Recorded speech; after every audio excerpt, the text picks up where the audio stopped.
Another of the points briefly covered in our top 10 things Guild Wars 2 needs to improve video was that Guild Wars 2 needs to work on its risk versus reward. This was brought to light once again in our previous video with the Lissa statue exploit. As one of the butthurt farmers pointed out, what would you rather do? Follow this sheep and get 1 gold for an hour's work, or farm the event with us and get over 4 golds an hour? Let's assume for argument's sake that he wasn't referring to an exploit, but a legitimate farm, which according to some of the posters on the forums, this is. That would make this a case of poor risk versus reward management, because if this was in fact a legitimate practice and not an exploit, he'd have a very solid argument.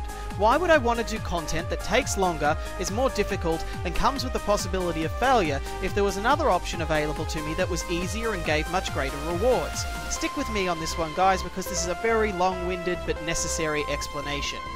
One could argue you would do the content simply to experience it, and this is of course true. However, once you had done that content, if doing so gave you nothing more than the experience of doing it, then you have little, if any, reason to ever return to it. For some content this is okay, like the personal story, but for content such as the ore statues or the explorable dungeons it is not. Why exactly? Because these can be considered endgame content. That is, optional content that can only be accessed by high to max level characters. Endgame is a very important part of an MMO as it helps keep an active player base. However, ArenaNet have stated that they are not in favour of the traditional endgame grind like you would find in other MMOs such as World of Warcraft, where, if you wish to stay competitive, you must grind through content to obtain up-to-date gear or risk falling behind your fellow players. What they have proposed instead is optional grinding for things that you would desire to make your character stand out in the crowd. Now, some of this content is offered in a similar way to WoW, in that if you want a specific item, you're going to need to do the relevant content to get it. You cannot simply buy it. However, a lot of this optional content is available through the gem store in-game. Once again, this is not a problem until you factor in that players can exchange in-game gold for gems. Suddenly you have made gold one of the most desirable things in the game, because it can be used to purchase a wide variety of things, some of the most desirable and useful items in the game. Large amounts of gold are also needed for cultural armor or for the commander's badge.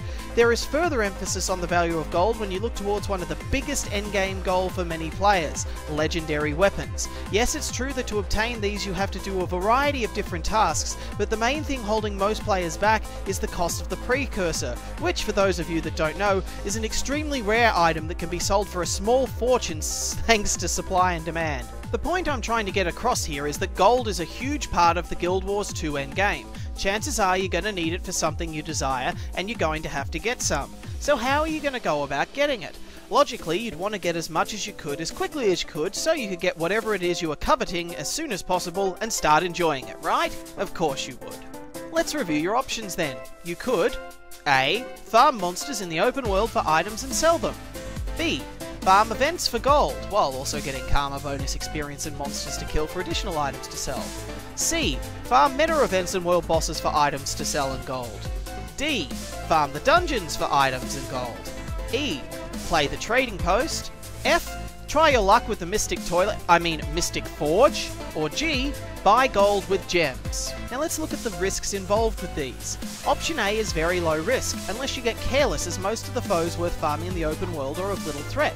Option B is a little more risky, as there are bound to be more foes involved with these events, and a small possibility of failure, though you would still get some rewards if you did. C depends on the meta or boss. Some, like the Maw and Shadow Behemoth, take little time and effort with almost no risk, while others such as Balthasar, Grenth and Lissa require a lot of effort and assistance with a strong possibility of failure. Option D, again, it depends on the dungeon. Citadel of Flames Path 1 is infamous for its speed, and it can be cleared with small risk of failure, while Ara requires far more time, effort and teamwork to complete. The risk versus reward in option E depends on your knowledge of the market and your experience with MMO economies.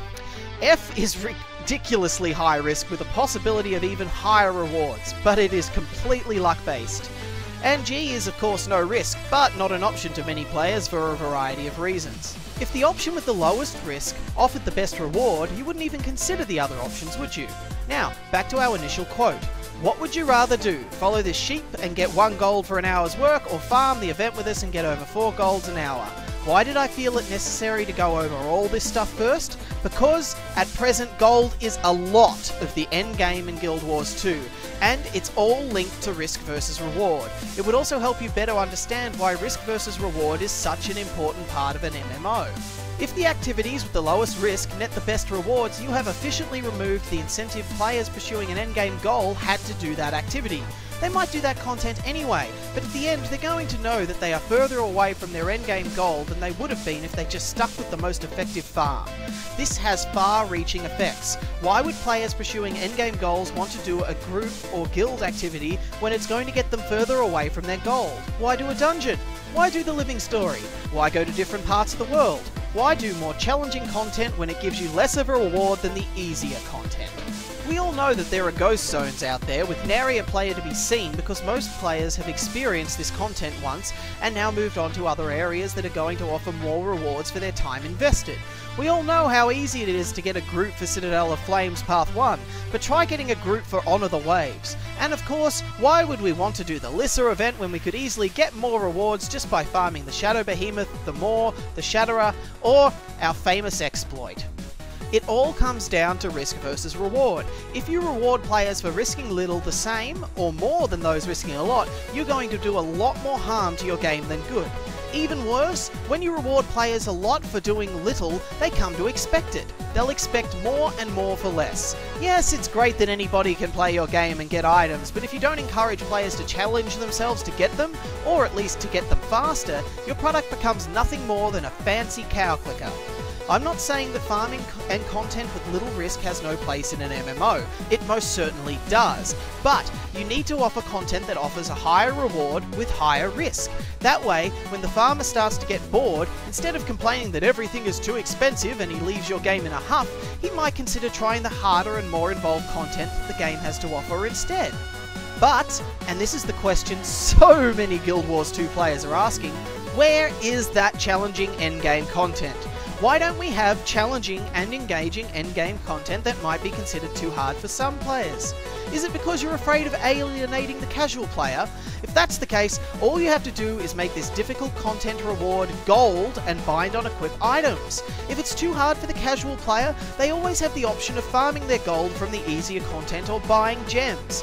Players that have to invest time and effort into learning and completing difficult content are rewarded for their time invested, just as the farmer is rewarded for the time he invests. So which of the two will come out on top when it comes to time versus money? Well, that depends on the players, and that is the key to a successful MMO. If the players doing the challenging content manage to master it, they should be able to easily make more gold than our farmer. But if they fail to master it, don't learn from their mistakes or give up, they should wind up with far less gold than they would have gotten if they were farming. If this wasn't the case, running the challenging content would simply become the new farm. The best part is both methods of acquiring gold are going to take time. Either time to farm or time to master that difficult content. Both are going to give your player base a reason to invest time into your MMO. The casual will keep slowly working towards his goal with little risk, while the hardcore will risk more with the reward being more if he succeeds and less if he fails. And the player that just doesn't want to invest time into either always has the option of going without or buying gems. It is of course a delicate balance. You can't let any of these options outweigh the alternatives too much. A difficult task, I know, but if you want to have the #1 MMO on the market, it's something you're gonna have to work out. So, what can Guild Wars 2 do to provide a good, fun challenge? Well, there's a suggestion that keeps popping up on the Guild Wars 2 forums that, if implemented, would act as an endgame in Guild Wars 2, as well as high-end risk versus reward. That suggestion is to bring back the elite dungeons from Guild Wars 1, specifically the Underworld. Now, for those of you that never played Guild Wars 1, or did but never did the Underworld, allow me to explain. The Underworld was a high-end, large, and very difficult dungeon that required a lot of preparation and practice to get anywhere within it. There was no respawning in this dungeon, and to top it all off, it cost gold to enter it in most circumstances.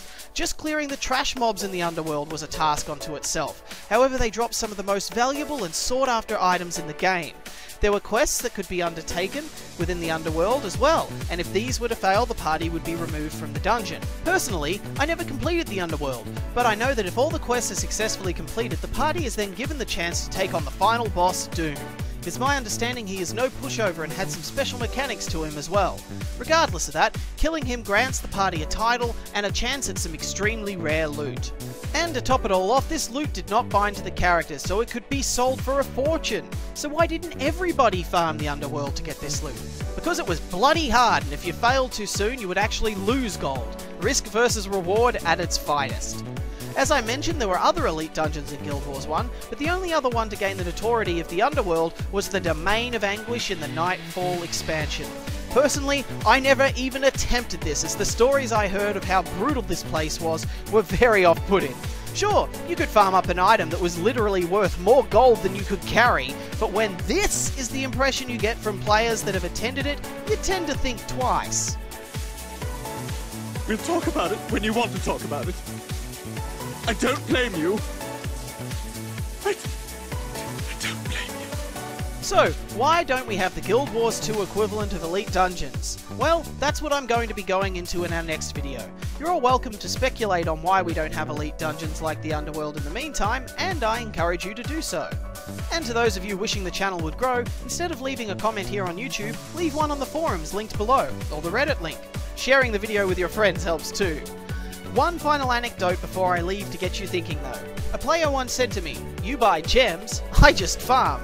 What I really wish he'd said was, "You buy gems, I do the endgame." See you next time.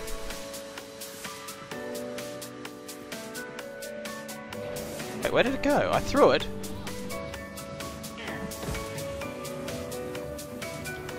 Not clear.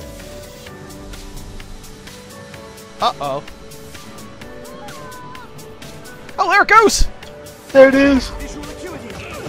Oh god! I got ganked bad! Oh no! I saw that come. Did that kill the crab? World's coolest Quaggan. Help! Oh, Just stay there. Okay, am I stuck in the holding the rifle animation pose when I'm dead?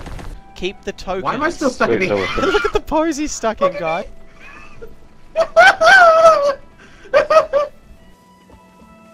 Wait, I wonder what happens if I try dance. Wait, what?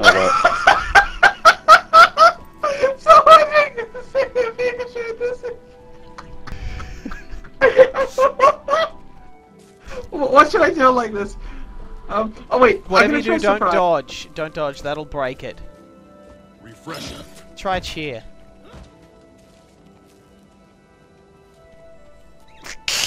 Oh my god.